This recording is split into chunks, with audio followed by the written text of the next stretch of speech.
kan udah dua.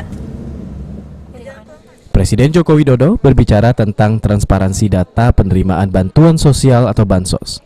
Ia meminta data penerima bansos harus dibuka secara transparan ke publik untuk menghindari simpang siur dan kecurigaan. Permintaan Presiden ini tidak keluar tanpa sebab mengingat data penerima bansos yang tidak valid di daerah dapat menimbulkan kekacauan. Warga di Palembang merasakan itu meski Ketua RT sudah melaporkan data Dinas Sosial ke Kota Palembang sejak sebulan lalu, namun bansos yang diharapkan tak kunjung datang. Bahkan masih ada masyarakat miskin yang tak mendapat bantuan seperti yang diakui Ridwan. Warga rumah susun Palembang, penjual asongan ini mengeluhkan bahwa dirinya tidak mendapatkan bantuan PKH dan BPNT, padahal ia memiliki kartu keterangan miskin dan sudah mengajukan diri melalui RT setempat. Ke dinas sosial dia mau ke RT, ke lurah, sudah pergi juga masih dapat nol. Kalau bantuan dari Presiden Pak BLT tidak dapat juga? Tidak kasih semua. Tidak kasih semua.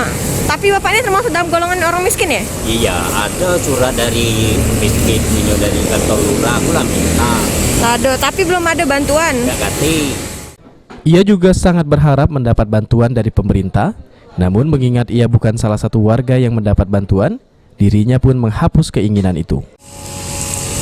Aku beginian, itu memang butuh. Ya. Nah, ngomong apa lagi? Saya itu mohon dari pemerintah itu kan dari RT lurah itu kan pengertian. Itu aja, itu tidak perlu makso kan. Kalau memang kita ini kan butuh. Ya. Ridwan berharap dari hasil jualan ia dapat memenuhi kebutuhan sehari-hari. Ridwan meminta kepada pemerintah agar bantuan yang diberikan lebih tepat sasaran dan benar menjangkau masyarakat miskin. Amanda Lydia, PAL TV.